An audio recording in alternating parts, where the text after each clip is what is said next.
We all have things that we want to do.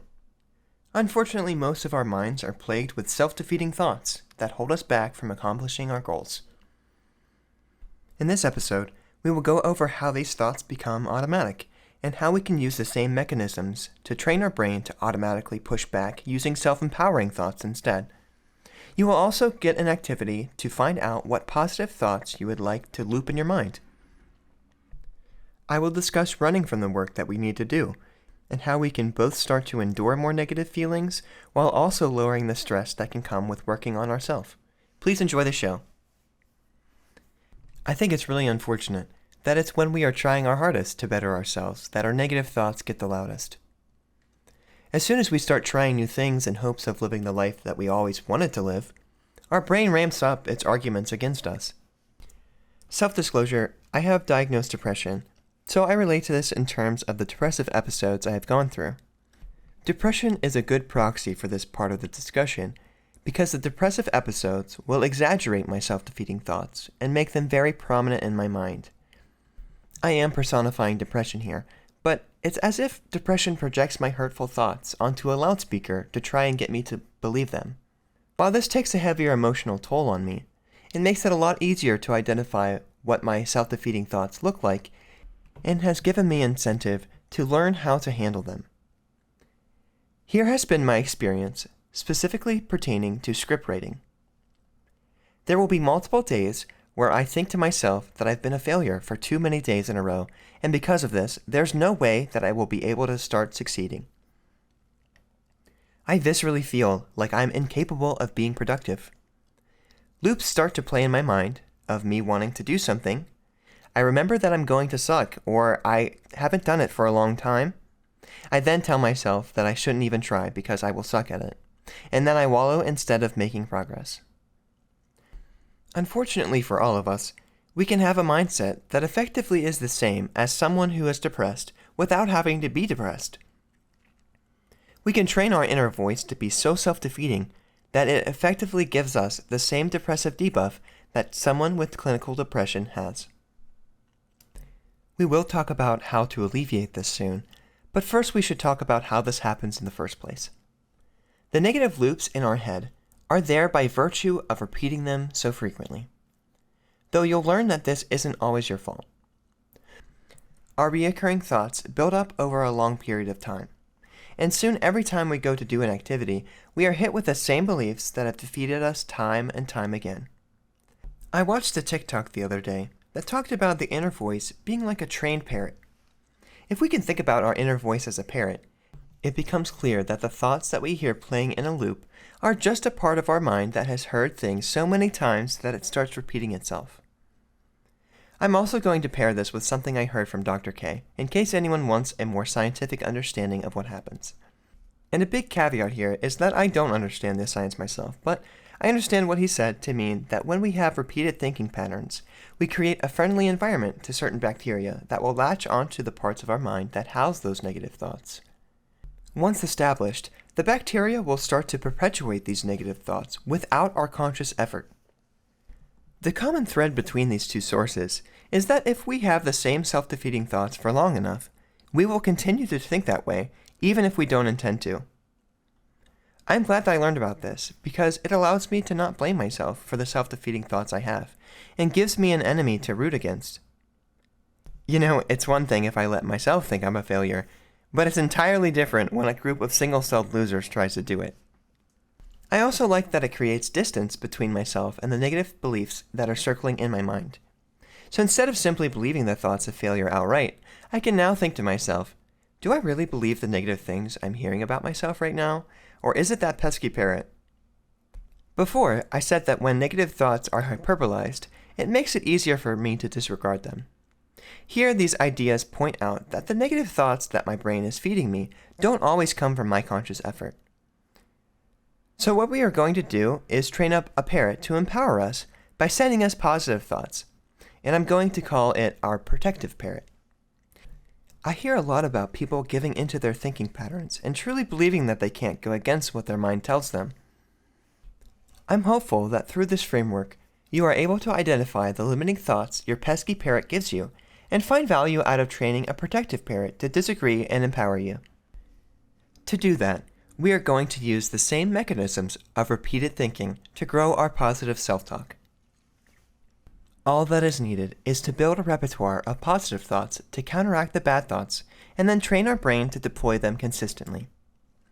What this looks like practically is that our pesky parrot is going to say some hurtful things to us without our consent, and our protective parrot is going to step in and say, "Whoa, whoa, whoa, those things are hurtful and untrue." And then it will proceed to tell us what we need to hear. Exactly what you will want your parrot to say is going to be different than what I want my parrot to say, as ideally the words that we repeat to ourselves will be directly related to the negative thoughts looping in our minds. When I used to get really sad, I would sit down and journal about what I deserved, and this helped me figure out what I needed to hear at the time.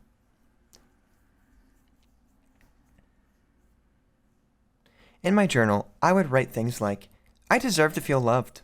I deserve to feel like my effort matters. I deserve to not feel like life is so difficult each day.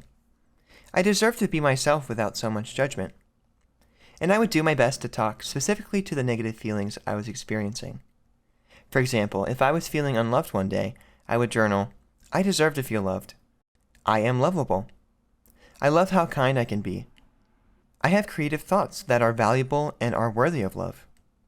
I also would say the really hard-hitting statements out loud and repeat them to myself to make them stick that much more. This exercise is very cathartic and has allowed me to get out a lot of emotions that I would have otherwise bottled up. If you do this, you will start to see how uplifting you feel even when it's just you giving yourself praise and understanding.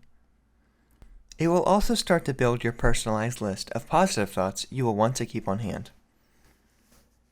Once I find statements that make me feel better and supported, I would start to carry them around with me.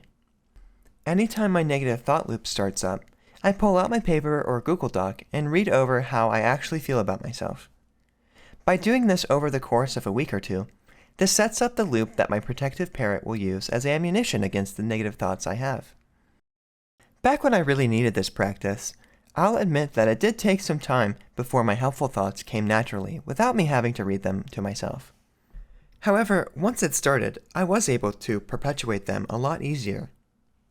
I would be having a bad day, and maybe someone said something to me that really hurt my feelings. I would be angry and sad, but those "I deserve" statements would start to pick up in my head, and I would feel a lot better. This practice is also something that you don't have to do just once. If you find that this list you made is incomplete, or is unfocused, or you just want to do it again, I think it can be helpful to do this exercise more than once. So now let's think about what happens when we attempt to do the tasks we know we want to be doing. One of the goals that I have is to write scripts regularly. Let's say that it comes time in the day that I have scheduled to write scripts. What are the factors that I will have to contend with? By making a schedule for my writing, I'm assigning mental weight to the task by having a time in the day for it. I know I need to schedule scripting because I need scripts to have a podcast. Even if I write bad scripts, that still means I am making progress towards the polished script writing that I want to be doing, so the pressure should be quite low. I have every reason to believe that there is a direct correlation between me taking time to write scripts versus the success of the podcast. Because I have set this expectation for myself, I'm going to be really disappointed if I don't actually do what I set out to do. Then from the other side, I have all this pressure telling me that I can't do it. My inner critic and pesky parrot get their loudspeaker as the time approaches. He tells himself he's going to try to write. Can you believe that? He really thinks he's able to make a schedule and follow it. When's the last time he ever followed a schedule? He thinks he's so in control, but how often does he actually do what he wants to do? Never. There's no way that he's going to do this. Why write when you could just sleep? You know you're tired.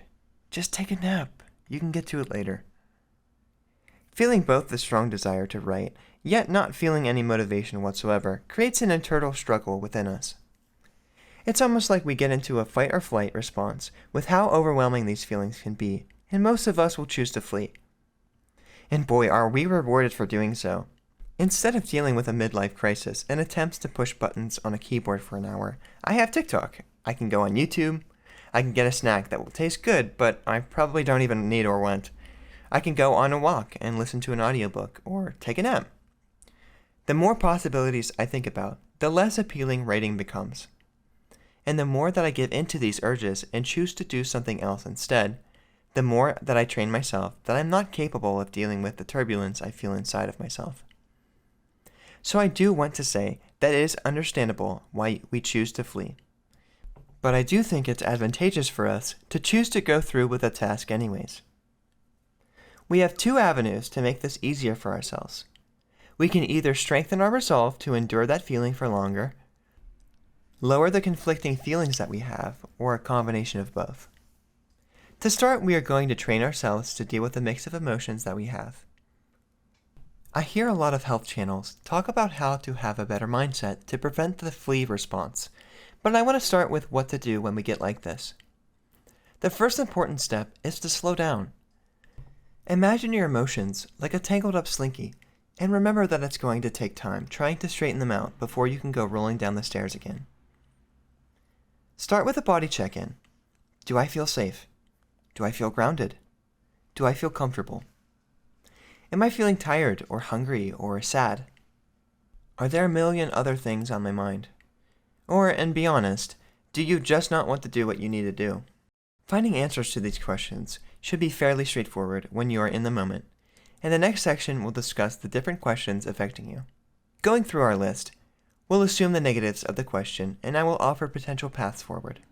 If I don't feel safe, grounded, or comfortable, there are two ways that I know that can help. The first is to start identifying everything in the room. Imagine that you are trying to teach an alien or a toddler the words for everything that you are seeing, and verbally place the objects in space. For example, there is a wall in front of me. On my desk, there are many different trinkets, including a water bottle, a mic stand, and headphones. To my left is my computer tower. And keep going until you are feeling more at ease. This is a grounding technique for things like panic attacks, so it's used more often in high-stress situations.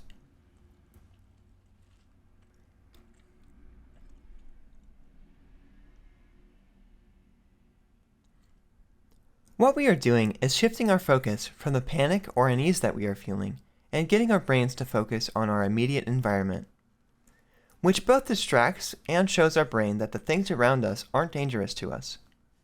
The second way to deal with feeling ungrounded or uncomfortable takes the opposite approach. So instead of focusing outward, we will focus in on our feelings. Any mindfulness technique will work, but I start by laying on the floor or sitting in a comfortable way and do a body scan.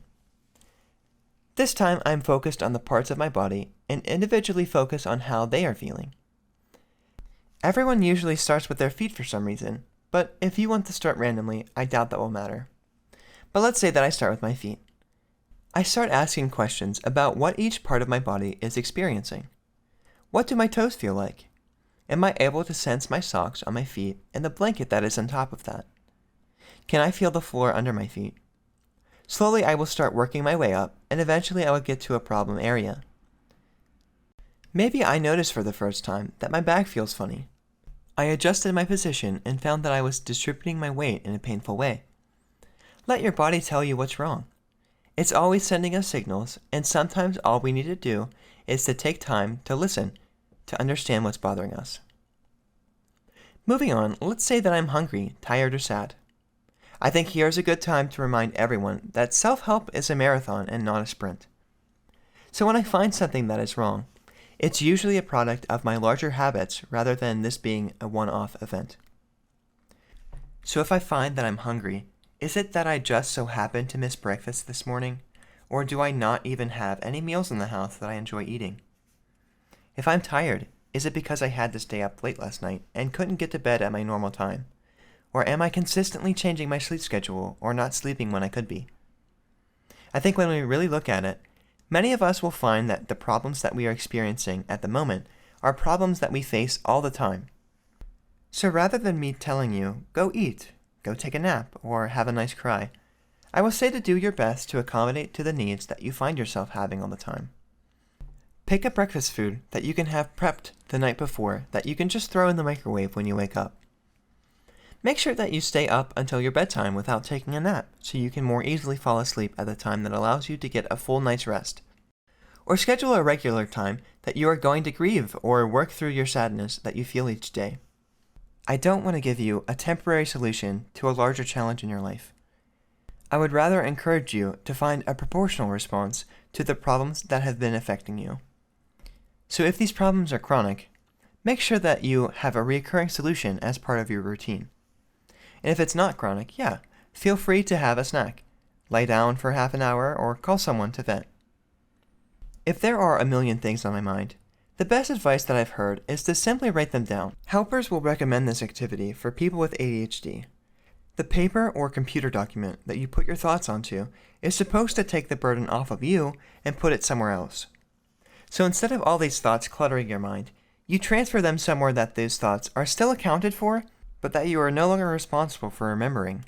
If there are things that need your immediate attention, feel free to get them done. And if you do find yourself writing a whole bunch or needing to pull out a sheet of paper every time you sit down, consider making journaling a regular habit of yours.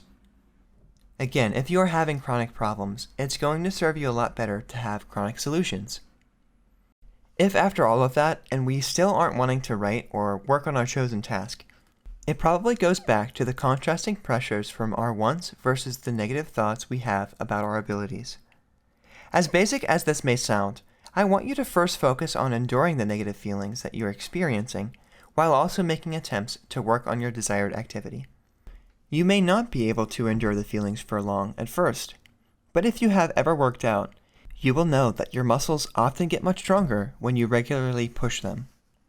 Our attention and ability to do menial activity acts much like a muscle, because the more that we can stay focused on our task and not give in to running away, we teach ourselves that staying is possible, and we are training ourselves to stay. The second thing that we can do is to mitigate the negative feelings that we have towards doing our preferred activity by making it more exciting or rewarding in contrast to the rest of the day. Let's talk about the opposite approach for a second. Not to sound like an out-of-touch person, but what happens when we bombard our minds with highly stimulating media on the daily, be that TikTok, Netflix, porn, or games? Our brain gets desensitized to stimulation and we will require more and more rewarding tasks to not feel just the same level of happiness, but sometimes even happy at all. Therefore, when we go to do something that isn't highly stimulating, like writing scripts or working on ourselves, our brain doesn't care about it at all, which can increase the resistance we have to doing it. By taking time in our day to do nothing, I will slowly detox my mind from dependence on highly stimulating activities. I never like to give things up, so rather I want you to think about break times as a welcome addition to your life. And I say chunks of time for a reason. I'm not spending whole days meditating in a cave. I will simply take 15 to 20 minutes anytime I need a break to reset myself by sitting in silence, observing my thoughts and feelings. I know that I need a break when I have been working for a block of time and I start to heavily lose focus without anything cueing me to be distracted. For example, my phone didn't ring, no one came to get me, and nothing but my fatigue took me out of the moment. I know at that point I am in need of resetting. I use this time to let my mind wander and process the day that I have had thus far, including the work that I just did.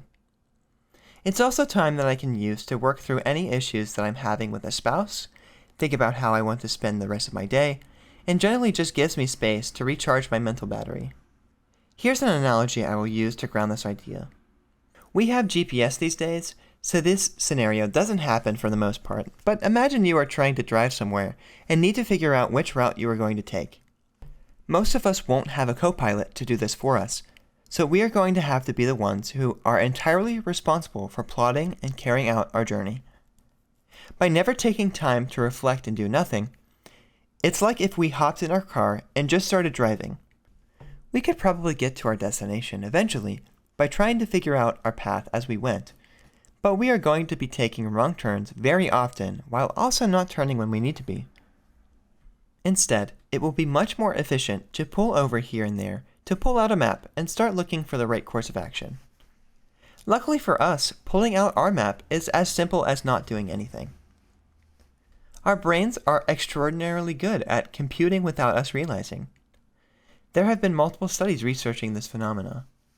There's good evidence to suggest that sleeping is a great way to consolidate what we have learned that day, where people are able to perform better the next day by virtue of sleeping. Taking breaks to walk or to meditate is less efficient, but still an effective way of consolidating what we have been doing and helps us get better when we return. I also said that it was as simple as doing nothing, but to people who are overstimulated all the time, doing nothing can be yet another activity that people run from. I was watching Dr. K, and he used the example of trying to eat or to go to the restroom without a phone. The Twitch chat who were watching him asked, "Can I at least read while I'm in the bathroom?" He said that reading is okay on its face, and can be less stimulating than a phone, but to really ask themselves why they needed to so desperately escape from sitting quietly for 10 minutes. And I think it's important to call out this behavior and ask what is so difficult about not having stimulation for even a very, very small part of the day.